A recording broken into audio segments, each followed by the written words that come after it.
নমস্কার, গল্প সন্ধানীর আসরে সকলকে স্বাগত। আশা করি আপনারা সবাই ভালো আছেন। গল্প পাঠের আসরে আজকে আমার নিবেদন প্রখ্যাত সাহিত্যিক গজেন্দ্র কুমার মিত্রের লেখা গল্প কামনার ধন। গল্প পাঠ যদি ভালো লাগে তাহলে আমার চ্যানেলকে আপনারা সাবস্ক্রাইব করবেন, একটা লাইক দেবেন আর কমেন্ট করবেন। শুরু করছি আজকের গল্প, গজেন্দ্র কুমার মিত্রের কামনার ধন। এ কি হলো তার? অকস্মাৎ নিতান্ত সাধারণ মানবোচিত দুর্বলতায় পেয়ে বসল তাকেও। আশ্চর্য! অগণিত সাধু তপস্বী অধ্যুষিত হিমালয়ের মহাতীর্থেও যিনি একজন খাঁটি তপস্বী, ব্রহ্মবিদ, উচ্চকোটি সাধক বলে পরিচিত, সাধু সমাজেও যিনি সম্ভ্রমের পাত্র, সেই স্বামী ব্রহ্ম সাদানন্দ পুরী বা স্থানীয় লোকদের ভাষায় বরাম মহারাজ আজ এ কোথায় নেমে এলেন? তাহলে কি এতদিনের কঠোর সাধনা একেবারেই ব্যর্থ?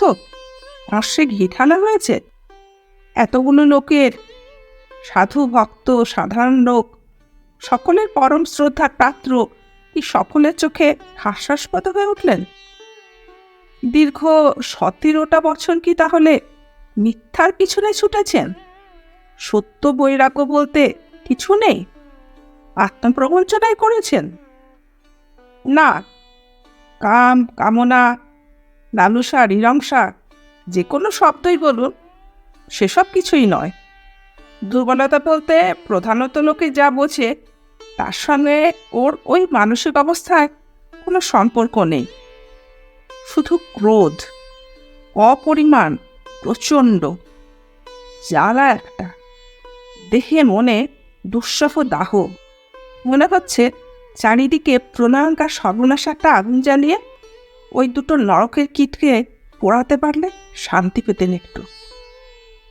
আর এইখানেই তো সন্ন্যাসের স্খলন। স্খলনই বা ভাবছেন কেন?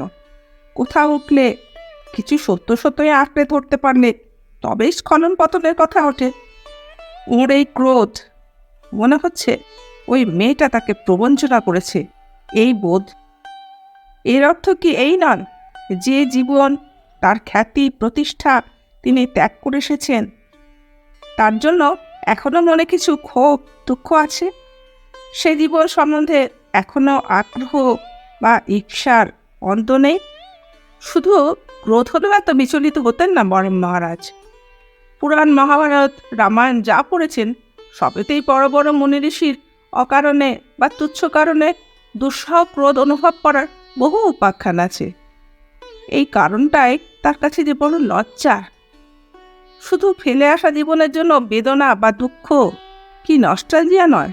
তার সঙ্গে যে প্রতিশোধের ইচ্ছা দেখা দিয়েছে ওর মনে, অন্তত এক মুহূর্তের জন্য দিয়েছিল, ইচ্ছে হয়েছিল ওর মুখটা লাথি মেরে ভেঙে গুঁড়িয়ে দেন। সেইটাই তো তার সাধন জীবনের সবচেয়ে বড় ব্যর্থতা। এতকাল মিথ্যাকে আঁকড়ে ধরে আছেন, মিথ্যায় ভুলিয়েছেন নিজেকে। মিথ্যার ওপরই গড়ে উঠেছে এই সম্মানের প্রাসাদ। কিছুই ভুলতে পারেননি, মন থেকে দূর করে দিতে পারেননি একটা কথাও। বৈরাগ্য সাধনা, ব্রহ্মোপলব্ধি, এইসব বড় বড় কথার আড়ালে মনের পাপটা থেকেই গিয়েছিল। হলেও তো দীর্ঘকাল, 17 বছর তো বটেই।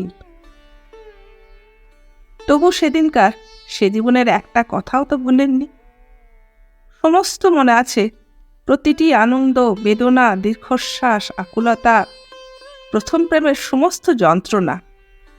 অথচ এই সাধক জীবনে কত কথাই তো ভুলে গেছেন। মনে করার চেষ্টাও করেননি অবশ্য, কিন্তু করলেও মনে পড়তো না। আগের কথাও তো সব মনে নেই। তার বিজ্ঞান সাধনার ইতিহাসও তুচ্ছ করার মতো নয়। মেধাবী ছাত্র ছিলেন, অল্প বয়ে এমএসসি পাশ করে তার আগে ডবল অনার্স করেছিলেন। ইচ্ছে করে অধ্যাপকদের নিষেধ সত্ত্বেও করেছিলেন। সুতরাং স্কলারশিপ পেতেও দেরি হয়নি।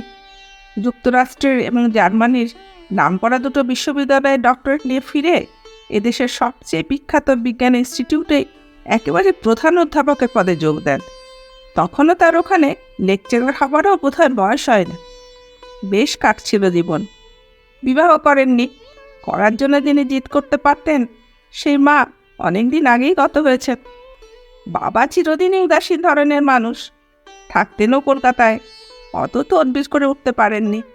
কিছু বাছাই করা অধ্যাপক বন্ধু, সামান্য খেলাধুলা আর বিজ্ঞান চর্চা, এই নিয়েই তার দিন কাটত। তবে বেশি আনন্দ দিত তাকে ভালো ছাত্রদের সঙ্গই। কেউ জানতে বা পড়তে চায় সত্যি সত্যি, জানলে প্রাণপণে খাটতেন তার সঙ্গে। এমন একটি প্রিয় ছাত্রই তাকে ধরে নিয়ে গেল শহর থেকে 12-13 মাইল দূরে এক মাতাজির আশ্রমে। উনি নতুন গাড়ি কিনেছেন তখন, চালাবার শখেই আরও ওই অজানা আশ্রমে যেতে রাজি হলেন।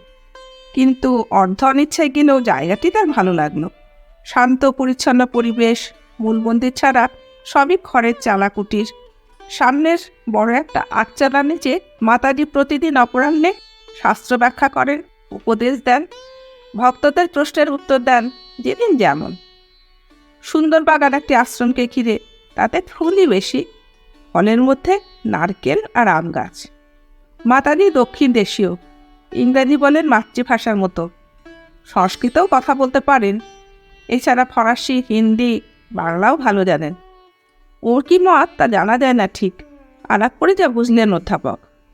রামকৃষ্ণ, রমন মহর্ষি, তার সঙ্গে যিশু, বুদ্ধ, এদের ছবি আছে। এদের উপদেশও উদ্ধার করেন কথায় কথায়। মন্দিরে একটি কালো পাথরের 10 ফুট পুরুষ মূর্তি দেবতারূপে পূজিত হন। পিছনের দেওয়ালে যেসব ছবি দেখে এ মূর্তির অর্থ অনুমান করা যায়। মাতাজি বলেও দিলেন, রামচন্দ্র আছেন, শ্রীকৃষ্ণ আছেন, বুদ্ধদেব, যিশু, গুরু নানক, এদের প্রতীক 2টি করে হাত, সেই জন্যই 10 ভুজ। ওরা যখন গিয়ে পড়েছেন তখন মাতাজি তার বৈজ্ঞানিক শাস্ত্রচর্চার আসরে বসেছেন। পাঠ করার দিন সেটা। উনি কিছু ভারতীয় বেদান্ত, কিছু বা পাশ্চাত্য দর্শনের বই থেকে পাঠ করলেন সরল ব্যাখ্যা সহ। তারপর কোরআন, গীতা, বাইবেল পাঠ দিয়ে শেষ করলেন। ভালো লাগলো বলেই পরের রবিবার আবার গেলেন। ঘুরে ঘুরে দেখলেনও সব।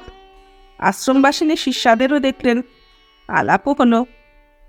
এদের কি দীক্ষা, কোন মতে সাধনা করেন তা জিজ্ঞাসা করেননি। তবে গেরুয়া কাপড় দেখে ধরে নিয়েছিলেন যে হিন্দু মতে সন্ন্যাসীদের। শিষ্যাদের বেশিরভাগই কর্ণাটকের মেয়ে, একটি কেরালারও আছে, একটি কেবল গুজরাটি। তবে তারা 3 পুরুষের কলিকাতার বাসিন্দা বলে জলের মতো বাংলা বলতে পারে। নাম ললিতা। পূর্বশরীরে ললিতা প্যাটেল ছিল। এখানে এসে কি করে পড়লে? কৌতূহল অসংগঠনীয় হয়েছিল অধ্যাপকের। ঈশ্বরের ইচ্ছায়, সংক্ষেপে জবাব দিয়েছিল ললিতা সেদিন। ভালো লেগেছিল বলে যাওয়াটা আর শুধু রবিবারে আবদ্ধ রইল না, অন্য ছুটি ছাটাতেও যেতে আরম্ভ করলেন। সে ছাত্র তত আগ্রহ ছিল না। উনিও নিজের মনে স্বীকার করতে বাধ্য হলেন, ছাত্রকে নিয়ে যেতে তত আগ্রহী নন, একাই যেতে চান। এতে শান্তি আর বিশ্রাম 2ই লাভ হয়। এর মধ্যে কয়েক হাজার টাকাও দিলেন একদিন মাতাজির হাতে, আশ্রমের জন্যই। মাতাজি অবশ্য নিতে চাননি প্রথমে, বলেছিলেন, থাক না বাবা, আমার তো এখন চলে যাচ্ছে, যদি দরকার হয় তখন না হয় চেয়ে নেব। তখন যদি আমার হাতে না থাকে বা আমি না থাকি, তার চেয়ে আপনার কাছেই থাক না। আমি যদি বিপদে পড়ি আপনার কাছে চাইব। আর আপত্তি করেননি মাতাজি। তারও আশ্রমে খরচ তো কম নয়। খুশি হলেন সম্ভবত। আশ্রমে যাওয়ার আগ্রহ শুধু নির্মল শান্ত পরিবেশ বা শাস্ত্র উপদেশের জন্যই নয়, এক আশ্রমবাসিনী ব্রহ্মচারিণী এই আগ্রহের প্রধান লক্ষ্য হয়ে দাঁড়িয়েছে। সে ললিতা। ললিতা সুন্দরী নয়, সুশ্রী, বেশ সুশ্রী। তবে অন্য আকর্ষণ, জৈব আকর্ষণ। সবচেয়ে প্রবল চোখ। কি যে আছে সে চোখে কে জানে। চোখের দিকে চাইলে মনে হয় এক অতলস্পর্শী শান্তি বা গভীরতা। তাতে ডুবে নিশ্চিন্ত হয়ে যেতে ইচ্ছা করে সম্পূর্ণরূপে আত্মসমর্পণ করতে ওর কাছে। শেষে একদিন, রবিবার নয় সেটা, আর সময়টাও অপরাহ্নের আগে, মাতাজির কাছে ইচ্ছা বা ইপসা খুলেই বললেন। সহজভাবে বলতে গিয়েও আবেগে গলা কেঁপে গেল। হাত তো কাঁপছিলই, ঘামে জামার কলার ভিজে উঠেছিল। মাতাজি তার স্বভাব মতো শান্তভাবে সব শুনলেন, তেমনি নিরুদ্বিগ্ন উদাস কণ্ঠে উত্তর দিলেন, ওর যদি ইচ্ছা থাকে তুমি ওকে বিবাহ করতে পারো। যদি রাজি হয় আমি এখানেই বৈদিক বিবাহ দিয়ে দিতে পারি। নিশ্চিন্ত হয়েছিলেন অধ্যাপক, আর কোনো বাধা আশঙ্কা করেননি। ললিতার দিক থেকেও আকর্ষণ যথেষ্ট আছে মনে হয়েছিল। খুশি মনে প্রায় লাফাতে লাফাতে গিয়েছিলেন ললিতার কাছে। ললিতা ওর প্রস্তাব, মাতাজির প্রতিক্রিয়া নীরবে শুনেছিল। তারপর সন্ন্যাসিনীর মতোই শান্ত উদাস কণ্ঠে উত্তর দিয়েছিল, আমাদের আধ্যাত্মিক মিলন হতে পারে, দৈহিক নয়। তুমি যদি কোনোদিন এ পথে সাধনার পথে আসো, তাহলে সেই তপস্যার ক্ষেত্রেই আমরা মিলিত হতে পারি। কিছুক্ষণ কথাই বলতে পারেন অধ্যাপক। এমন উত্তর যে পাবেন তা একবারও ভাবেননি। শেষ পর্যন্ত একটু বিহ্বলভাবেই বলেছেন, তপস্যার ক্ষেত্রে মিলনটা কি? তুমি এত জানো এটা জানো না? স্ত্রী পুরুষ মিলিতভাবে সাধনা করা যায়। তান্ত্রিকদের উত্তরসাধিকা লাগে। ঠাকুর রামকৃষ্ণ বিবাহিত ছিলেন, তারা দুজনেই তপস্যা করতেন, আবার ঘরকন্যাও করতেন। পড়নি তার জীবনীতে? সাহচর্য পাবে তাতে। দুজনের মিলিত সাধনায় অনেক উচ্চেও উঠতে পারবো আধ্যাত্মিক জীবনে, কিন্তু জৈব জীবনযাপন করা আমার দ্বারা সম্ভব হবে না। ঘৃণা বোধ হয় ও কথা মনে এলে। ওতে আমার শোকও নেই, আনন্দও নেই। যে পথে এসেছি সে পথে অনেক বেশি আনন্দ, সুখ। তারপর কি করেছিলেন বুঝবার চেষ্টা কি রাগারাগি সেসব আজ আর মনে নেই। শুধু এইটি মনে আছে, জীবনটা বিস্বাদ বিবর্ণ হয়ে গেছিল একেবারে। সে কি প্রবণ প্রেমে বাধা পেয়েছিলেন বলে? এতটা ভালোবেসেছিলেন ললিতাকে, এমন একান্তভাবে কামনা করেছিলেন, আশা করেছিলেন সেও তার প্রতি আসক্ত। সেই সব স্বপ্ন রূঢ়াঘাতে ভেঙে গেল বলেই কি? না, আসলে তিনি সব দিক দিয়ে মেয়েদের কাছে কাম্য, স্বামী রূপে, প্রেমিক রূপে, এই আত্মহংকার আঘাত লেগেছিল বলেই? সে কথা আর আজকে ভাবতে চান না বরং মহারাজ। সেদিন ভাবেননি যখন, এখন ভেবে লাভ কি? তিনি চিরদিন জেদি মানুষ।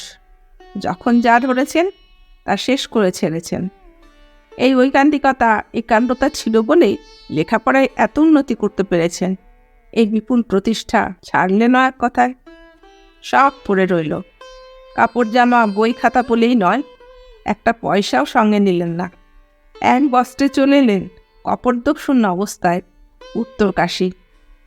এইখানে তপস্বীরা থাকেন এইরকম শোনা ছিল। একখানা শুধু টিকিট কেটেছিলেন ঋষিকেশ পর্যন্ত, বাকি যা ছিল প্ল্যাটফর্মে এক ভিক্ষুককে ডেকে দিয়ে দিয়েছিলেন। পথে কিছুই খাননি। ঋষিকেশ পৌঁছেও কাউকে কিছু বলেননি। হয়তো কোনো বাসওয়ালাকে বললে পৌঁছে দিত, তবে তাহলে বলতে হতো সব চুরি গেছে বা ওই রকম কিছু। কিন্তু মিথ্যে দিয়ে এই নবজীবনের পথে যাত্রা শুরু করতে ইচ্ছে করেনি। এই অবস্থায় 3 কি 4 দিন হেঁটে কদিন লেগেছিল তা মনে নেই, মনে থাকা সম্ভবও নয়। আচ্ছন্ন মোহগ্রস্তের মতো একটা ঘোরের মতো হেঁটেছিলেন। উত্তরকাশী পৌঁছে এক গাছতলে অজ্ঞান হয়ে পড়ে গিয়েছিলেন। সৌভাগ্যক্রমে এক বাঙালি সাধুই ওইভাবে তাকে দেখতে পান। দীর্ঘদিনের উপবাস তার চেহারা দেখেই বোঝা গিয়েছিল। তিনি মুখে মাথায় জল দিয়ে জ্ঞান ফিরিয়ে আনলেন। জ্ঞান হতেই অধ্যাপক পা জড়িয়ে ধরলেন। মহারাজ, মহারাজ, আমাকে সন্ন্যাস দিন, আমার তীব্র আকাঙ্ক্ষা। সাধু হেসে বললেন, বাপু হে, সন্ন্যাস নেবে কে? তোমার এই শরীরটা তো তপস্যা করবে, সিদ্ধি লাভ করবে, এই শরীর দিন তো, আগে সেটা বাঁচিয়ে রাখো। তিনি তখনই অল্প একটু কমলালেবুর রস মুখে দিলেন। তারপর কয়েক চামচ দুধ, আরও খানিকটা শুইয়ে রেখে 2-3 চামচ ভাতও খাইয়ে দিলেন। অধ্যাপকের একখানা চেহারা হলেও স্বাস্থ্য ভালো ছিল। তিনি চাঙ্গ হয়ে উঠলেন 2 দিনে, কিন্তু তিনি তখন সত্যই আকুলে উঠেছেন। তীব্র বৈরাগ্যে সন্ন্যাস গ্রহণের উদগ্র বাসনায়। আজ মনে হচ্ছে সেটা হয়তো ছদ্ম বৈরাগ্য, আসলে অভিমান। সন্ন্যাসের জন্য এ আকুলতাও ললিতার ওপর টেক্কা দেওয়ার জন্য। যে সন্ন্যাসের অহংকারে অত উঁচু থেকে কথা বলেছে, সে অনায়াসে তার অত ভালোবাসা প্রত্যাখ্যান করেছে ছেঁড়া জুতোর মতো। সে সন্ন্যাসেই তাকে ছাড়িয়ে যাবেন তিনি, সিদ্ধ সাধক হিসেবে প্রতিষ্ঠা লাভ করে। কিন্তু সেদিন তা তো বোঝেননি, মিথ্যাকেই সত্য বলে আঁকড়ে ধরেছিলেন প্রাণ ভরে। কঠোর তপস্যাই করেছেন, ওর স্বভাবেই চরমে পৌঁছানো। লেখাপড়া করেছেন চিরদিন ওই চরমকে লক্ষ্য রেখে। সর্বশেষ পর্যন্ত পৌঁছবেন তিনি, এই চিরদিন মনে রেখেছেন। তপস্যার মধ্যে জপ, ধ্যান, যোগ এসব ছাড়াও অনেক কিছু আছে। শাস্ত্রগ্রন্থ পাঠ তার মধ্যে অন্যতম। অনুবাদে হবে না, তিনি সংস্কৃত শিখতে আরম্ভ করলেন। সেখানেও সেই একাগ্র চর্চা ও কঠোর পরিশ্রম। সংস্কৃত মহাবিদ্যালয়ের অধ্যাপকরা একদা স্বীকার করলেন তাদের আর কিছু পড়াবার নেই। অনুরোধ করলেন মহাবিদ্যালয়ের সামগ্রিক ভার নিতে। সাধারণ সংস্কৃত চর্চা শেষ করে বেদ চর্চায় মন দিলেন। সেখানেও বড় বড় পণ্ডিতদের স্বীকৃতি লাভ করেছেন। এখানের বৈদিক বিদ্যালয় তারই স্থাপিত। উত্তরকাশী থেকে সরে এসে এই অপেক্ষাকৃত নির্জন স্থানে প্রাচীন আশ্রমের আদর্শে এটি স্থাপনা করেছেন। তবু ছাত্র বা অর্থানুকূল্যের অভাব ঘটেনি। তবে কর্মকাণ্ডেই তার শক্তি নিঃশেষ হয়নি। মূল সাধনার পথ থেকে, সন্ন্যাসীর আদর্শ থেকে ভ্রষ্ট হননি। সেখানেও সেই সর্বশেষ ঊর্ধ্ব লক্ষ্যে পৌঁছাবার চেষ্টা করেছেন। ওর বিশ্বাস সেখানে পৌঁছেছেন। ব্রহ্মের সঙ্গে একাত্ম না হতে পারলেও তার অস্তিত্বে স্পর্শ পেয়েছেন নিশ্চয়ই। নইলে অন্তরীণে প্রশান্তি, এই সদা আনন্দময় মানসিক অবস্থা কি সম্ভব হতো? এই বিশ্বাস নিয়েই ছিলেন এতদিন। বিশ্বাস সত্য, কোথাও কিছু তার ফাঁক বা ফাঁকি নেই, এই কথাই নিজেকে বুঝিয়েছেন। আজ সহসা এমন ওলটপালট হয়ে গেল কেন? পরীক্ষা? ওর অহংকার দমনের জন্য শিক্ষা? অথবা ওর এই অহংকারের দুর্বলতা নিয়ে একটু কৌতুক? বহুদিন ধরেই কথাটা শুনছেন। আজকাল ফিল্ম জগতের আলোচনা, কিচ্ছা কাহিনী বোধ করি পৃথিবীর সর্বাপেক্ষা নির্জন প্রান্তেও পৌঁছেছে। মানস সরোবরে স্নান করতে নেমে যদি এই পুণ্যার্থী ফিল্ম স্টার নিয়ে আলোচনা করে, তাহলেও বিস্মিত হওয়ার কিছু নেই। সুতরাং এ সংবাদ এখানে পৌঁছবে, তার আর আশ্চর্য কি? উত্তরকাশী তো বাস চলাচলের ফলে আজকাল রীতিমতো শহর হয়ে উঠেছে। আর এ স্থান তো সেখান থেকে মাত্র 12 কিলোমিটার দূরে। কোন এক মার্কিন ডিরেক্টর হিমালয়ের পৃষ্ঠপটে এক কাহিনী চিত্র তুলতে চান, তপবনের প্রেম। এমনই ধরনের এক কাহিনী লিখেছেন তার ভারতীয় স্ত্রী ও এক মার্কিন কাহিনীকারকে দিয়ে। স্ত্রী এখানের হালচাল সব বাতলেছেন, কেমন ধরনের গল্প হতে পারে তাও বুঝিয়ে দিয়েছেন। গল্পটা খাড়া করছেন সেই মার্কিন লেখক। তাও তাকে নাকি কি সব মারাত্মক ভুল ছিল, অবাস্তব। আর এক দক্ষিণ ভারতীয় প্রবাসী সাংবাদিক সেগুলো শুধরে দিয়েছেন। ডিরেক্টরের স্ত্রীও নাকি এত সব তথ্য জানতেন না। এসব খবরই বোম্বে, দিল্লি, কলকাতার ফিল্মি কাগজে বেরোচ্ছে সপ্তাহের পর সপ্তাহ। তা থেকে হিন্দি পাঠক মারফত উত্তরকাশীতে পৌঁছবে বই কি। এই শুনতে শুনতে বিরাট এক চাঞ্চল্যকর ঢেউ এই তপবনের শান্ত বিলাপমে এসে আছড়ে পড়ল। সেই মার্কিন কোম্পানির দলবল লোকেশন স্থির করতে নাকি ঋষিকেশ এসে পৌঁছেছে। উত্তরকাশী, তা থেকে যমুনোত্রী পর্যন্ত নাকি যাবে। এদেশি পাহাড়ি কর্মীরা অনবরত এসবে আলোচনা করেন। সাধু ব্রহ্মা সাদানন্দ প্রসন্ন কৌতুকে শান্ত স্মিতমুখে তা শোনেন। উত্তরকাশী থেকে যমুনোত্রীর পথ অন্যদিকে, এই বিদ্যালয় থেকে বহু দূরে। সুতরাং তার শান্তিভঙ্গ হওয়ার কোনো সম্ভাবনা নেই। তিনি নিশ্চিন্তেই ছিলেন। অকস্মাৎই আজ সে পাপ এখানে এসে পৌঁছল। অনেকগুলো মার্কিন নরনারী, বরং মহারাজ ওখানে কিছুদিন ছিলেন, বুঝতে অসুবিধা হয়নি। তাদের সঙ্গে বেতের একটি হ্যাট মাথায় দিয়ে একটি শ্যামাঙ্গী চমনি, সম্ভবত ইনিই সেই ডিরেক্টরের স্ত্রী। শ্যামাঙ্গী এদের তুলনায় ভারতীয়দের মধ্যে হলে উজ্জ্বল শ্যাম, এমনকি ফর্সাও বলা চলত। বিরক্ত হলেও বিচলিত হননি। স্থির হয়ে বাইরের এক শিলাখণ্ডে বসেছিলেন, সেইখানেই বসে রইলেন। সাহেব শুভরা অনধিকার প্রবেশ বা অনুমতি এসব শব্দ এদেশে প্রযোজ্য বলে মনে করে না। তারা হুড়মুড় করে এসে পড়ল ভেতরে। যেখানে সেখানে দ্রুত পড়ে ঢুকে গাছ থেকে ফুল ছিঁড়ে লণ্ডভণ্ড করে ফেলল দেখতে দেখতে। কেবল ছোট্ট মন্দিরটির সামনে দালানে যখন ওরা উঠতে যাচ্ছিল, সে ভারতীয়রাই নিষেধ করল। তিনি আঙুল দিয়ে দেখিয়ে দেখিয়ে কি সব বুঝিয়ে দিলেন। কতগুলো ছবিও তোলা হলো। ছাত্রদের আনাগোনা, তাদের ছোট ছোট কুটিয়া মুভিতেই তুলল সম্ভবত। তারপর যাবার সময় ওর পাশ দিয়ে যেতে যেতেই নট করে গুড মর্নিং সম্ভাষণ জানিয়ে চলে গেল। সকলের মুখে সেই সকাল 10টাতে উগ্র মদের গন্ধ। সে ভারতীয়ারও। ঠিক পাশ দিয়ে যাবার সময়ে বরং মহারাজ চিনতে পারলেন ললিতা প্যাটেল। সেই থেকেই এই দাহ শুরু হয়েছে ওর মনে। সেই সারাটা দিনই ওইভাবে বসে রইলেন ওই শিলাসনে। উঠলেন না, ছাত্রদেরও পড়ালেন না। অন্যদিন প্রসাদ গ্রহণ করেন সকলের সঙ্গে, সামান্যই, তবু আজ সেটুকুও করলেন না। বলতে গেলে নির্জলা উপবাসে কাটল সারাটা দিন। সন্ধ্যার কিছু পূর্বে নিজের কুটিয়াতে গিয়ে দরজা বন্ধ করলেন। এক অধ্যাপক উদ্বিগ্নভাবে প্রশ্ন করলেন, আপনার কি শরীর খারাপ লাগছে? না, মনটা এদের ব্যাপারে বড় উত্তপ্ত হয়ে উঠেছিল। সে বিরক্তি এখনো যায়নি। এটা উচিত নয়। তাই ভাবছি একটু ধ্যানে বসে প্রায়শ্চিত্ত করার চেষ্টা করব। এটাও একটু মিথ্যাচরণ হলো, তবে সে আংশিক। প্রায় সমস্ত রাত্রি আসনে বসে কাটালেন। প্রথমে জপ, তারপরে ধ্যান। প্রায় 1 প্রহর কাল স্থিরভাবে ধ্যানমগ্ন থাকার পর প্রশান্তি ফিরল তার। সে দাবদাহ নির্বাপিত হয়েছে। তার ইষ্ট বা ব্রহ্মের পায়ে এই অসক্ষণ অপরাধজনক ক্রোধ, তার সন্ন্যাসের এই স্খলনজনিত বেদনা, এই লজ্জাজনক চাঞ্চল্য নিঃশেষে নিবেদন করতে পেরেছেন। আর কোনো ক্ষোভ, রোষ নেই। নেই কারো বিরুদ্ধে কোনো অভিযোগ বা অনুযোগ। এমনকি নিজেকেও ক্ষমা করতে পেরেছেন। পূর্বজীবনের কামনা বাসনা দাহ যে তাকে এতকাল পরে বিচলিত করেছে, এই নিষ্ফলতার, এই ব্যর্থতার বেদনাও শান্ত হয়েছে। প্রশান্তি ফিরে পেয়েছেন। আবার নতুন সিদ্ধির সন্ধান করতে হবে, এই চান।